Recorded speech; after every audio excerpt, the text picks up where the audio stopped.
దానికంటే అమూల్యమైన మీ విశ్వాసము ఈ శోధనల చేత పరీక్షకు నిలిచినదై యేసుక్రీస్తు ప్రత్యక్షమైనప్పుడు మీకు మెప్పును మహిమయు ఘనతయు కలుగుటకు కారణమగును. చూడండి, ఎట్లా అంట, నశించిపోయే స్వర్ణం ఎందుకు నశించిపోతుంది? చూడండి, మనమేమో ఓ బంగారం తీసుకెళ్ళి ఏదో ఒక పెట్టెలోనో లేకపోతే బీరువాలోనో అది పెట్టి అంటనే ఉంచామనుకోండి, అదేమైపోతుంది? అది నల్లంగా అయిపోతే బ్యాంకుకి అడగపోతే, అయ్యా ఇది నిజంగా బంగారమేనా లేకపోతే డూప్లికేట్దా, ఇది ఏందయ్యా బాబు పెట్టుందని చెప్పి ఆలోచన చేస్తాడు కదా. అప్పుడు దాన్ని మనం ఏం చేస్తామంటే తీసుకెళ్ళి కౌన్సిల్ అతని దగ్గరికి తీసుకెళ్తే ఆయన ఏం చేస్తాడంటే శుభ్రంగా ఆ మస్ట్ అంతటిని పోగొడతాడు. ఎట్లా పోగొడతాడు దాన్ని మస్ట్ ఎట్లా పోగొడతాడు? నిప్పుల మీద ఒక పాత్ర పెట్టి ఆ పాత్రలో నీళ్లు పోసి ఆ నీళ్ళకు తగ్గట్టు దానికి కావలసినటువంటి ద్రావకం వేసి శుభ్రంగా చేస్తాడు. ఈ శుభ్రంగా చేసేటప్పుడు బంగారానికి ఏమి నొప్పి తగలదా? చూడు ఎంత బాధపడుతుంది. దానికేమో నోరు లేదు, ప్రాణం లేదు, అబ్బాన లేదు కదా. చూడు, ఇక్కడ మనిషి ఎలాగంట శోధించాలి. అట్లాగా ఇక్కడ ఎట్లా శోధించబడిందంటే, నశించిపోవు స్వర్ణము అగ్ని పరీక్ష వలన శుద్ధపరచబడుచున్నది కదా, దానికంటే అమూల్యమైన మీ విశ్వాసము ఈ శోధనల చేత పరీక్షకు నిలిచినదై యేసుక్రీస్తు ప్రత్యక్షమైనప్పుడు మీకు మెప్పుయు మహిమయు ఘనతయు కలుగుటకు కారణమవుతుంది కదా. మనం బంగారం ఏ రీతిగా శుద్ధి చేయబడిందో అట్లా కూడానే మన విశ్వాసులమైనట్టు మనల్ని కూడా దేవుడు కొన్ని పరీక్షలు పెడతాడు.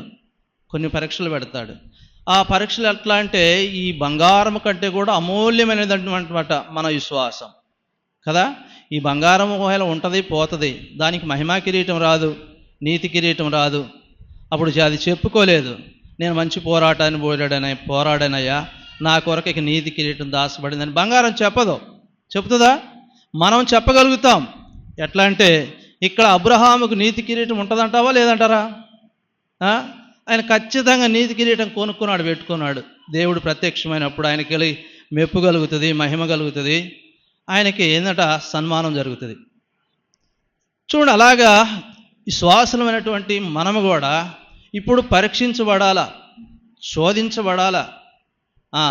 ఏం చేయాలంట? అన్ని విషయాల్లో మనం శోధించబడాలా. శోధన లేకపోతే, ఇబ్బంది లేకపోతే, బాధ లేకపోతే మనం అసలు విశ్వాసలమే కాదు, మనం అసలు క్రైస్తవమే కాదు. మనకు రావాల్సినది ఏంటంటే కష్టం రావాలి, ఇబ్బంది రావాలి, ఎన్నో రకాలైనటువంటి బాధలు రావాలి కదా. అలాంటి వాటిల్లో కూడా మనము ఏం చేయాలంటే ముందుకు కొనసాగాలి. అట్లాగే ఏం చేయబడతామంటే మనము లోకాన్ని జయించాలా. మన ప్రభువు లోకాన్ని జయించాడు, మనము కూడా లోకాన్ని జయించాల.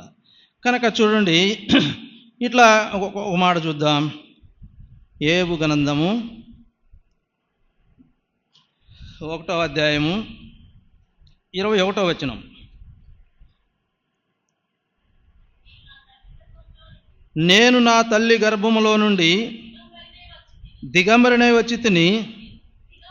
దిగంబరినై అక్కడికి తిరిగి వెళ్ళేదను. యెహోవా ఇచ్చెను, యెహోవా తీసుకొని పోయెను, యెహోవా నామమునకు స్తుతి కలుగునుగాక. చూడండి, ఇక్కడ యోబు ఎలాంటి వాడంటే ఆ ఊజు దేశములో అతని వంటి ధనవంతుడు లేడంట. అట్లాగా చెడుతనాన్ని విసర్జించుకున్నవాడు, దేవుని యందు యథార్థమైనటువంటి ప్రవర్తన కలిగిన వాడు. చూడండి, ఇలాంటి మనిషికి కష్టం అవుతుందా? ఇలాంటి మనిషికి కష్టం వస్తే తర్వాత వాళ్ళు ఏమనుకుంటారు? ఎవరైనా విశ్వసించబోయేవారు ఏమనుకుంటారు?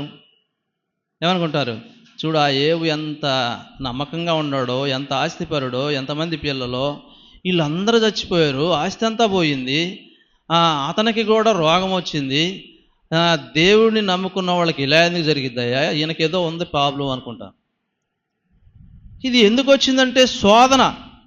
శోధన. చూడు, అక్కడ అబ్రహాముకు ఒక్క కుమారునిత్తానికి ఆయన కూడా సంకోచించలేదు. ఇక్కడ నలుగురు, ఎంతమంది ఈయనకి పిల్లలు? ఎంతమంది? ఏబుకి ఎంతమంది పిల్లలు?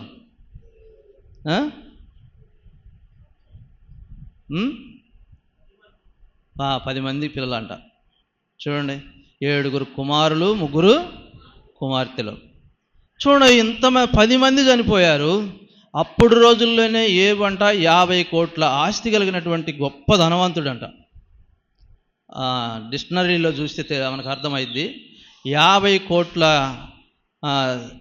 ఆస్తి కలిగినటువంటి ధనవంతుడు, అంత సంపన్నుడు ఆయన. అట్లా ఆయనకి ఎంతమంది ఉండాలంటే చాలామంది పనివాళ్ళు ఉన్నారు.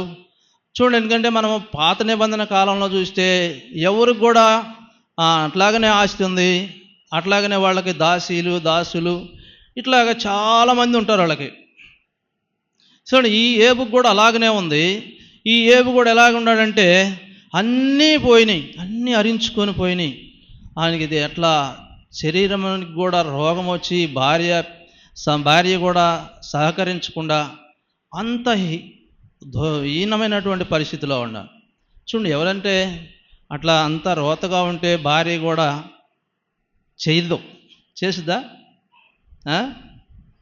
అసలు ఇప్పుడు బాగుండేవాడికే బోబెట్టట్లా కదా, భర్త బాగుండేవాడికే బోబెట్టట్లా.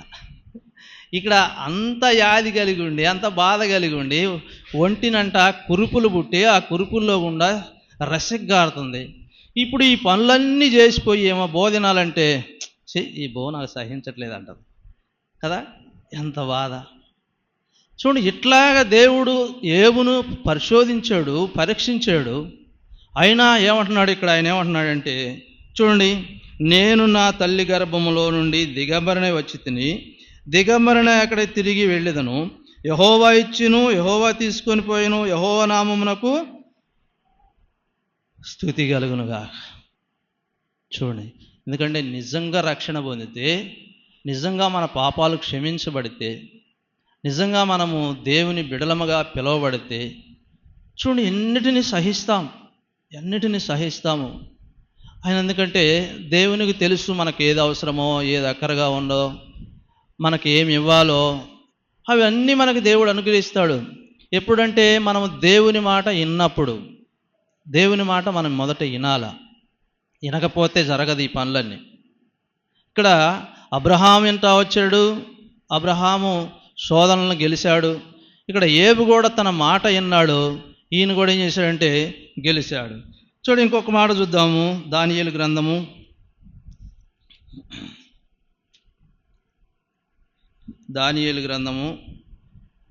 6వ అధ్యాయము 10వ వచనం.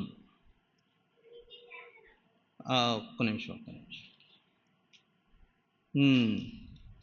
చదువమ్మా. ఇట్టి శాసనము సంతకము చేయబడినని దానియేలు తెలుసుకునను. అతడు తన ఇంటికి వెళ్ళి యథాప్రకారముగా అనుదినము ముమ్మారు మోకాళ్ళుని తన ఇంటి పై గది కిటికీలు యెరూషలేము తట్టునకు తెరవబడి ఉండగా తన దేవునికి ప్రార్థన చేయుచు ఆయనను స్తుతిస్తా వచ్చాడు. చూడు, ఏమొచ్చిందంటే ఇక్కడ దానియేలుకి కూడా ఒక శోధన వచ్చింది. ఎట్లా అంటే దేవునికి నమ్మకమైనటువంటి వాడు, కలల భావం చెప్పగలిగినటువంటి వాడు. ఇక్కడ మొదట్లోనే ఎక్కడ ఉంది ఆయన ఎట్లాంటి వాడైతే ఆ 3 ప్రధానముగా నియమించెను. ఆ 3 దానియేలు ముఖ్యుడు. అంత ప్రాముఖ్యత కలిగినటువంటి వాడు. రాజు పరిపాలన దగ్గర సేవకులందరిలో కూడా దానియేలు ప్రాముఖ్యుడు. ఎందుకంటే ఈయన దేవుని నమ్మాడు గనక దేవుడు తనకి ఎంత జ్ఞానమో ఇస్తూ వచ్చాడు, ఎంతో జ్ఞానం ఇచ్చాడు. ఇంకొకసారి ఎక్కడ ఉంది ఆయన ఎలాంటి వాడంటే చూడండి, ఇక్కడే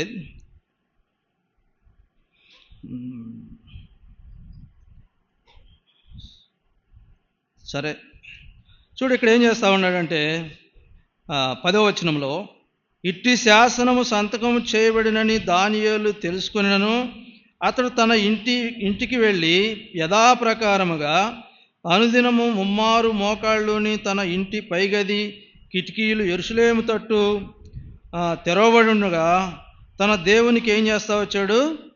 ప్రార్థన చేస్తా వచ్చాడు. ఈ ఎలాంటి శాసనం ఇక్కడ నిర్మించాడు? వాళ్ళు ఎలాంటి శాసనం నిర్మించాడు? ఎవడైనా సరే ఈ యొక్క రాజు నిర్మించినటువంటి ఆ విగ్రహానికి పూజించకపోతే, ఆయనకు సాగిలపడకపోతే ఈ మనుషుడు ఏం చేయబడాలి? సింహముల గృహలో వేయబడాలి. చూడండి, సింహం అంటే ఒక సింహం అయితే ఎట్టకడ తప్పించుకోవచ్చు, ఆమె ఏదైనా గోడ ఎక్కువ లేకపోతే ఎట్నో. సింహాల గృహలో దాని వేయబడాలి. ఇలాంటి శాసనం చేయబడిందని దానియేలు తెలుసుకున్నా కానీ ఏం చేశాడు? ఆయన ఒకవేళ చనిపోతే ఏమవుతుంది? దేవుని దగ్గరికి పోతాం. ఒకవేళ బతికున్నామనుకోండి, అక్కడ ఏం కనపడుతుంది? దేవుని మహిమ కనపడుతుంది. ఎవరి ద్వారా కనపడుతుంది? దానియేలు ద్వారా కనపడుతుంది. చూడు, అట్లాగా ఏమంటే ఈ శోధనలో ఈయన గెలిచాడా ఓడిపోయాడా?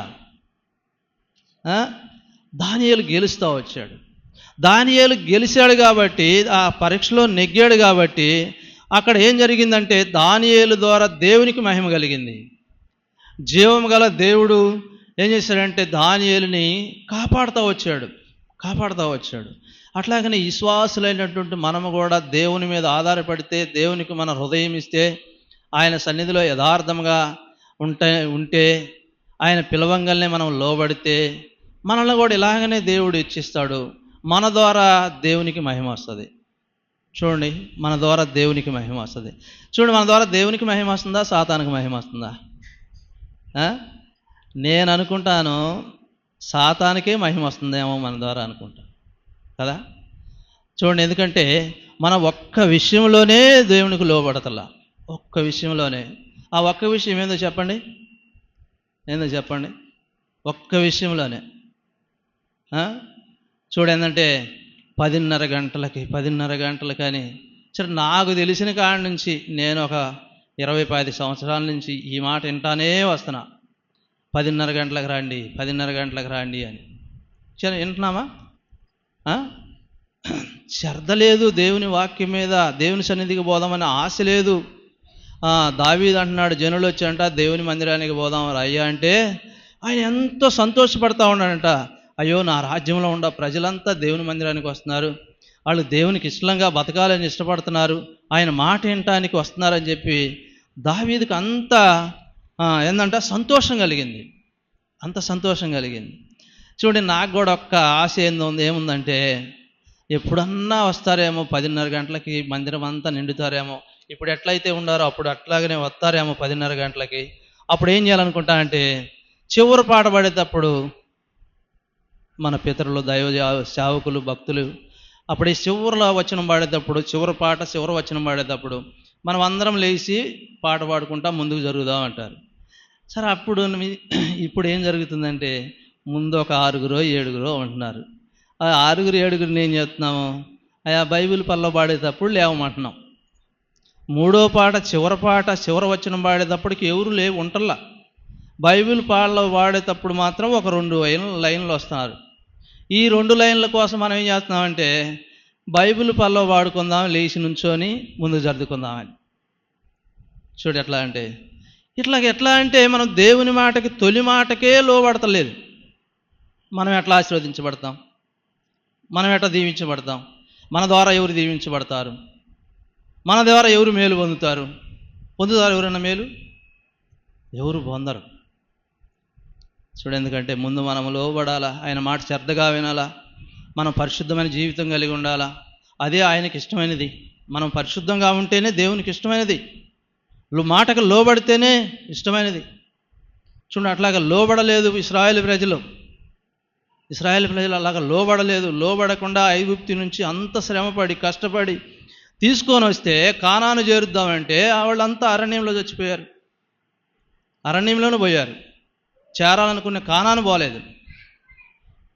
చూడు, అంతమంది పోలేదు. అంత ప్రవక్తలు చెప్పి దేవుడు మేఘంలో ఉన్నాడు పగలో, రాత్రి ఏమో పగలేమో మేఘస్తంభంలో ఉన్నాడు, రాత్రి ఏమో అగ్నిస్తంభంగా ఉన్నాడు. ఇంతగా దేవుడు వాళ్ళని నడిపిస్తూ వస్తే వాళ్ళు కూడా చెత్తగా వినలేకపోయారు, ఆయన మాట వినలేదు. ఎంతమంది ఎన్ని అద్భుతాలు చేశాడు, ఎన్ని కార్యాలు చూస్తూ వచ్చారు, ఎలాగ ఉండారు వాళ్ళు, తప్పిపోయారు. అందుకనే ఏం చేశారంట, అరణ్యంలో రాలిపోయారు. ఎవరు పోయారు కానానంటే? ఎవరు పోయారు? ఇద్దరు మనుషులే పోయారు. ఇద్దరు మనుషులే. ఆ ఇద్దరు మనుషులు ఎవరంటే ఎవరు ఆ ఇద్దరు మనుషులు? చెప్పండి. కాలేబు, యెహోషువ వెళ్ళారు. చూడు, అంతగా భక్తి చేస్తూ ఉంటే అంతగా దేవుని మాటకు లోబడకపోతే ఇలా ఎలా చనిపోయారంటే అరణ్యంలోనే చనిపోతూ వచ్చారు. ఇక్కడ ఏం చేశారంటే ఇశ్రాయేలు ప్రజలంతా ఓడిపోయారు. దేవుని మాటకు లోబడక వినక ఇశ్రాయేలు ప్రజలు ఏం చేశారంటే ఓడిపోతూ వచ్చారు. ఆయన పరీక్షలు ఏం చేశారంటే ఒక్క పరీక్ష కూడా నెగ్గల, ఒక్క దాంట్లో కూడా వాళ్ళు పాస్ అవ్వాల. చూడు, ఒక్కదానికే పాస్ అవ్వకపోతే నీ ఉన్నతమైన స్థానానికి ఎట్లా వెళ్తావు, ఉన్నతమైన ఉద్యోగం ఎట్లా చేస్తావు? అందుకని ఏం చేశారంటే అక్కడే అరణ్యంలోనే వాళ్ళు గతించిపోయారు, అక్కడే అంతరించిపోయారు అనమాట వాళ్ళు.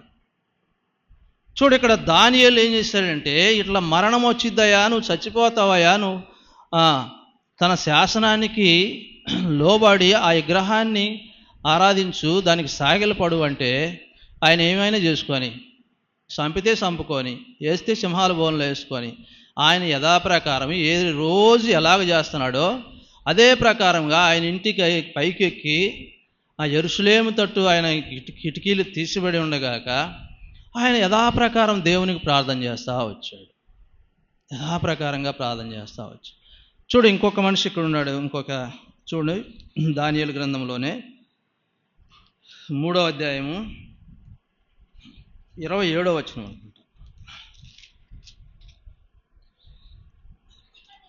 అధిపతులను, సైనాధిపతులను, శాస్తానాధిపతులను, రాజు యొక్క ప్రధాన మంత్రులను కూడి వచ్చి ఆ మనుషులను పరీక్షించి వారి శరీరములకు అగ్ని ఏ హాని చేయకుండాటయు, వారి తల వెంట్రుకలలో ఒకటైనను కాలిపోకుండాటయు, వారి వస్త్రములు చెడిపోకుండాటయు, అగ్ని వాసనైనను వారి దేహములకు తగలకుండట చూశారు. చూడండి, ఎవరిళ్ళు? ఈయన దేవుని మాట విన్నటువంటి వాళ్ళు, ఆయన శ్రద్ధగా ఆలకించినటువంటి వాళ్ళు, షడ్రకు, మెషకు, అబేద్నెగోలు. చూడు, మనం కూడా ఏం చేస్తామంటే భూమి మీద పేర్లు పెట్టుకుంటాం, బాగానే కదా, పేర్లు పెట్టుకుంటాం కానీ దేవుని సన్నిధిని ఎరగం. చూడు, వీళ్ళు ఎట్లాగంటే ఆ రాజు ఆజ్ఞకు లోబడి ఆ విగ్రహాలకు కనుక వాళ్ళు నిలబెట్టినటువంటి పత్తిమలకు ఎవరైతే ఆరాధించరో, సాగిలపడరో వాళ్ళు ఏం చేస్తారంట, అగ్నిలో వేయబడాల. అగ్ని వాళ్ళని వేసేటప్పుడు ఏం చేసిందంట, 7 అంతలు పెంచారంట. 7 అంతలు. చూడండి ఎంతగా భయంకరంగా ఉంటుందో. చూడండి, మీరు ఎవరైనా కానీ పొలానికి వెళ్ళి మన పొలంలో ఉన్న పొలాలన్నీ ఒకసారి కుప్పనెట్టున్నప్పుడు నిప్పు పెట్టినాక మనం ఏం చేస్తామంటే కర్ర తీసుకొని వెళ్తాం ఒకటి, ఎందుకంటే ఎక్కడన్నా ధరలో ఉంటే మిగులుతాయేమోనని. మిగిలినప్పుడు అవి నెట్టడానికి పోయారా ఎప్పుడైనా? ఎంత సెగ తగులుతుంది కదా, చాలా సెగ తగులుద్ది. అట్లాంటిది అసలు నిప్పుల్లోనే వేస్తే ఎంత సెగ తగులుతుంది. ఇప్పుడు వాళ్ళకి ఏం జరిగిందంటే ఇక్కడ చూడండి, అధిపతులను, సేనాధిపతులను, శాస్త్రాధిపతులను, రాజు యొక్క ప్రధాన మంత్రులను కూడి వచ్చి ఆ మనుషులను పరీక్షించి వారి శరీరములకు అగ్ని హాని చేయకుండాటయు, వారి తల వెంట్రుకలలో ఒకటైనను కాలిపోకుండాటయు, వారి వస్త్రములు చెడిపోకుండాటయు, ఎట్లంట, అగ్ని వాసనైన వారి దేహం నాకు తగలలేదంట. చూడండి, వీళ్ళు ఎవరయ్యా అంటే దేవుని మాటను శ్రద్ధగా విన్నటువంటి వాళ్ళు. వీళ్ళు ఎట్లాంటి వాళ్ళు అంటే దేవుని పరిశుద్ధమైనటువంటి ప్రవర్తన కలిగి ఆయన సన్నిధిలో యథార్థముగా ఉన్నటువంటి బిడ్డలు. వీళ్ళకి కూడా ఏం కాదంటే హాని కలగల, ఎలాంటి ఇబ్బంది కలగల. ఆయన సింహం బోన్లో నుంచి రక్షించబడ్డాడు, వీళ్ళేమో అగ్నిలో నుంచి రక్షించబడతా వచ్చారు. చూడండి, అలాగా వాళ్ళు ఏం చేస్తూ వచ్చారంటే దేవుడు పెట్టినటువంటి పరీక్షను నెగ్గుతా వచ్చారు. చూడు, ఒక వచనం చూద్దాం. ఆదికాండము 3వ అధ్యాయము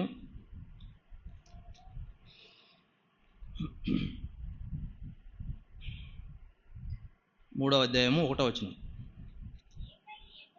దేవుడైన యెహోవా చేసిన సమస్త భూజంతువులలో సర్పము యుక్తి గలదై ఉండెను.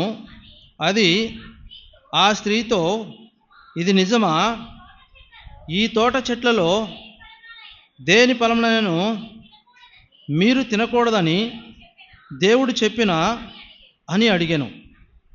అందుకు స్త్రీ, ఈ తోట చెట్ల ఫలములలో మీరు తినవచ్చును, అయితే తోట మధ్యనున్న ఈ చెట్టు ఫలములను గూర్చి దేవుడు మీరు సావకుండానట్లు వాటిని తినకూడదనియు వాటిని ముట్టకూడదనియు చెప్పినని సర్పముతో అన్నాను. ఇక్కడ వీళ్ళు ఏం చేశారు? అవ్వ ఆదాములు మాట విన్నారా, వినలేదా? మాట మీద శ్రద్ధ లేదు వాళ్ళకి. దేవుని చెప్పిన మాట మీద శ్రద్ధ లేదు, కానీ సాతాను చెప్పిన మాట మీద ఏమైంది? ఆశ కలిగేది కదా, ఆశ కలిగేది. చూడండి, లోకంలో మనము కూడా ఏదైనా ఉచితంగా వస్తుందంటే, లేకపోతే మనం కష్టపడకుండా ఏదైనా మనం సింహాసనం మీద కూర్చుంటామంటే, చూడండి ఎవరికైనా ఆశే కదా. అసలు నిన్ను నిర్మాణం చేసి తోటలో ఒక తోట నిర్మించి, ఆ తోటలో నువ్వు కష్టపడకుండా ఏమి చాకిరీ చేయకుండా నువ్వు ఆ పండ్లు తిని బతుకని అక్కడ పెడితే, ఈ పండు మాత్రం తినబాకయ్యా, నువ్వు సస్తావు అన్నాడు. చూడండి ఏం చేశారు? మాట శ్రద్ధగా వినకపోవటం వల్ల ఏం వచ్చింది వాళ్ళకి? తోటలో నుంచి బయటికి గెంటేయబడ్డారు. తర్వాత ఏం చేస్తారంటే, నీ జీవితకాలం అంతా నువ్వు బ్రతికిన దినములన్నీ నువ్వు కష్టపడాలి, నీ చెమటోర్చాలి, ఈ భూమిని సేద్యపరచాలి, ఈ భూమిలో పంట వస్తే తినాలి. ఇక్కడ ఆదాము ద్వారా అవ్వల ద్వారా ఏం చేసిందంటే భూమి శపించబడింది. ఆ ఆదాము అవ్వల ద్వారా మనకు కూడా పాపము సంక్రమించబడింది. ఆ పాపం ఏంటంటే మనల్ని ఏళ్తుంది ఇప్పుడు భూమి మీద, మన మీద. చూడు, ఆదాము అవ్వలు కనుక ఆ రోజు అలా చేసి ఉండకపోతే మనం ఈరోజు ఇలాగా పాపములో పడిపోయేవారం కాదేమో కదా. చూడు, అలాగ ఏం చేశారంటే వాళ్ళు లోబడక, దేవుని మాట శ్రద్ధగా వినక, చూడు సాతానికి ఇచ్చారు అవకాశం. ఇక్కడ ఏం చేశారంటే వీళ్ళు ఓడిపోతా వచ్చారు దేవుని ఎదుట. చూడు 6వ వచనంలో చూడమ్మా, స్త్రీ ఆ వృక్షము ఆహారమునకు మంచిదియు కనులకు అందమైనదియు వివేకమిచ్చు రమ్యమైనది ఉండుట చూచి ఆమె దాని ఫలములలో కొన్ని తీసుకొని తిని తనతో పాటు తన భర్తకును ఇచ్చెను, అతను కూడా తిన్నాడంట.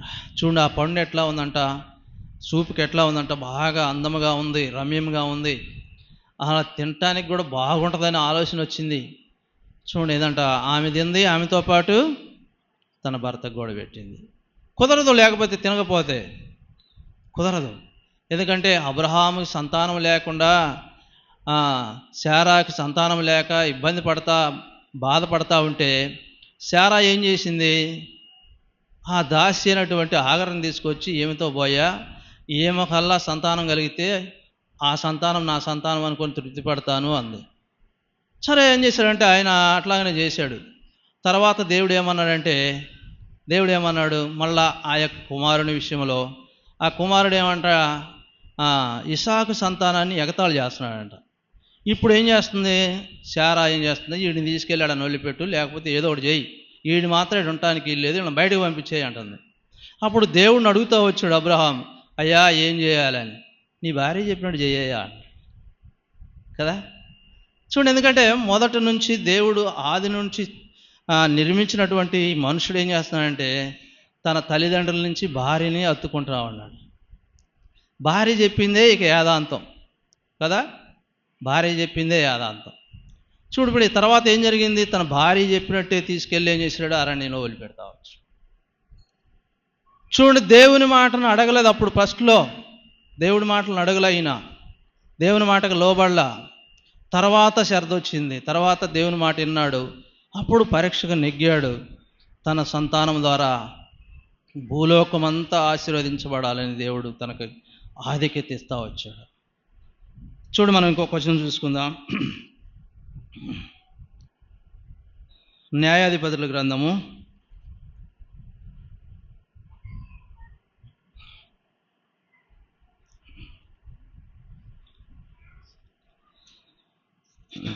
16వ అధ్యాయము 19వ వచనం.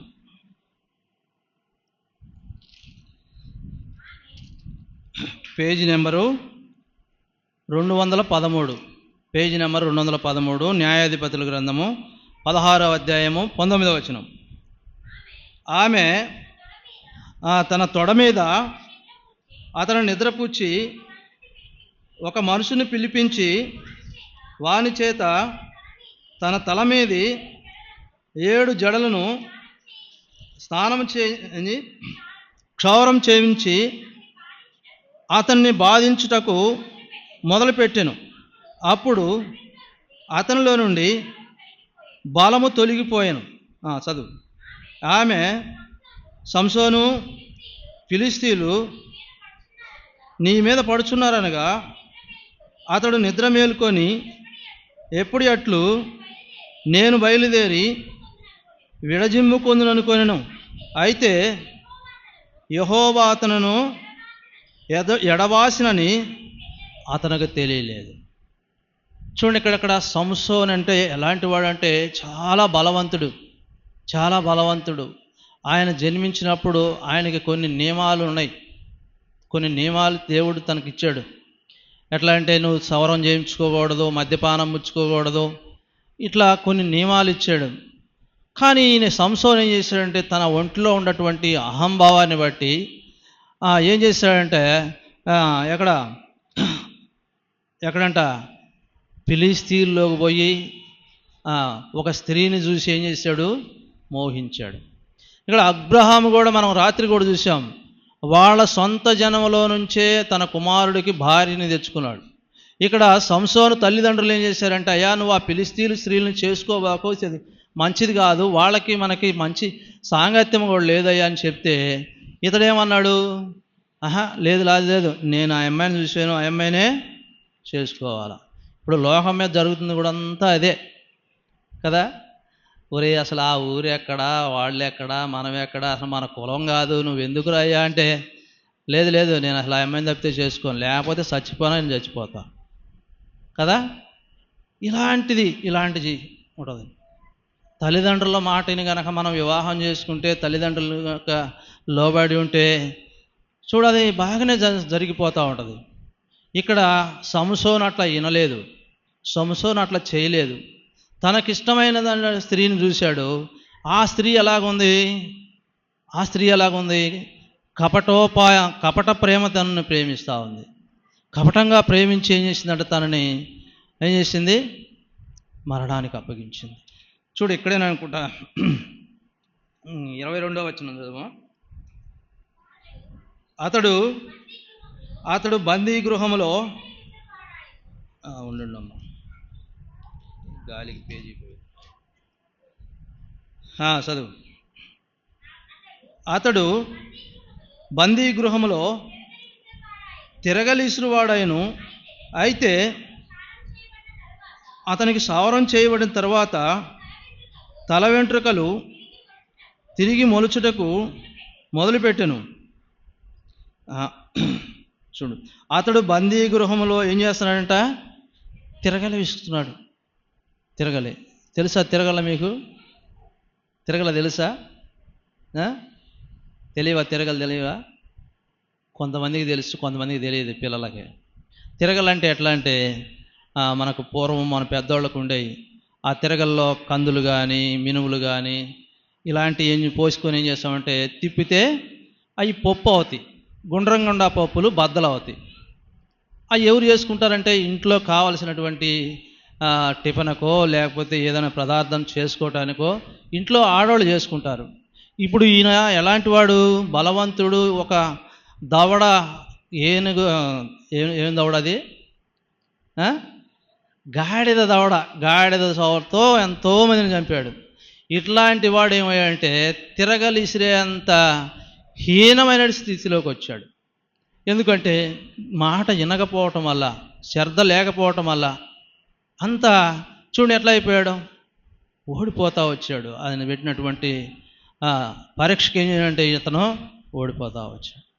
సరే, మనం ఒక వచనం చూసుకుంటాము, చూసుకొని మనము ముగించుకుందాము. చూడు, ఒక్క వచనమే. మత్తయి సువార్త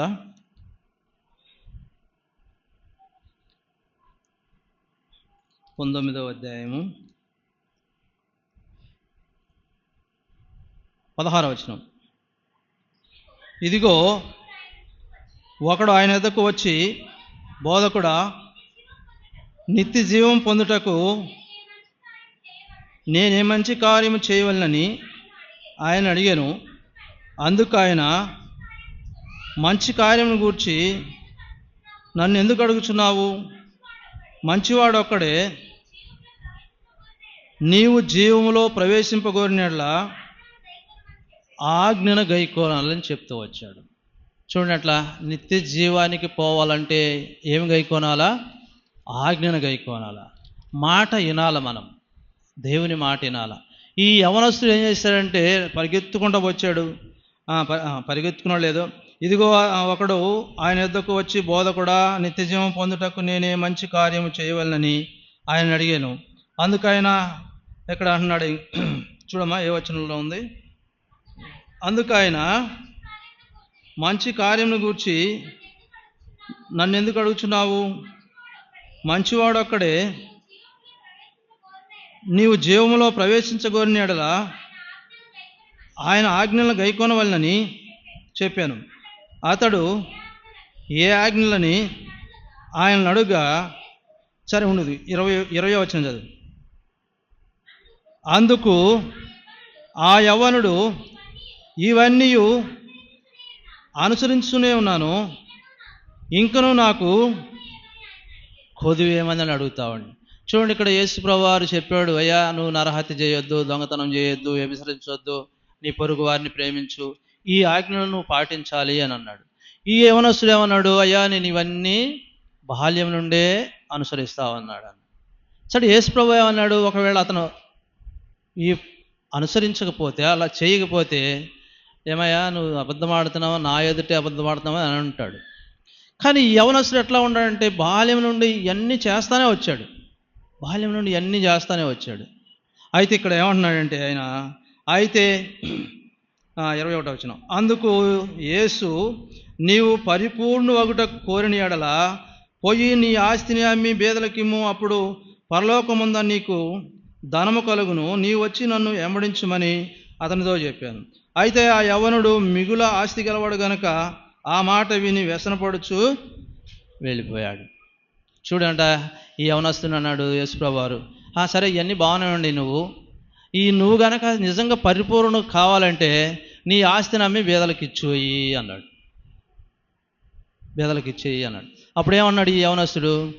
తన మనసులో వ్యసన పడతా వచ్చాడు. నేను ఎంత కష్టపడ్డాను ఈ ఆస్తి సంపాదించుకోవడానికి, లేకపోతే నా పితరులు ఎంత కష్టపడ్డారు, ఇవన్నీ నేను ఎట్లా వదిలిపెట్టుకోవాలని వ్యసన పడతా తిరిగి వెళ్ళిపోయాడు కదా. చూడండి, ఆస్తి అంతా అమ్మాలంట. చూడండి, మనం ఏం చేస్తామంటే భూమి మీద దేవుడి కన్నా 400, 500, 1000 రూపాయలు ఇటని కూడా ఇష్టపడతామా? ఒకవేళ మనం సంపాదించకపోయినా, మనం కష్టపడకపోయినా కానీ వాటిని జాగ్రత్త చేస్తాం, భద్రంగా బీరువాలో పెట్టుకుంటాం, రోజు వాటిని చూస్తాం ఉండయా లేవా అని కదా. ఇట్లాంటి పరిస్థితులు అసలు ఆయన ఆస్తి అమ్మటం ఏంది, పేదవాళ్ళకి ఇవ్వటం ఏంది అసలు నువ్వు చెప్పేది ఏంది, పో నాకు వద్దులే, అసలు ఈ రక్షణ వద్దు పో అని చెప్పి వెళ్ళిపోయాడు కదా. చూడండి, ఇక్కడ లోకాసు వార్తలోనే ఒకసారి ఎక్కడో ఉంది,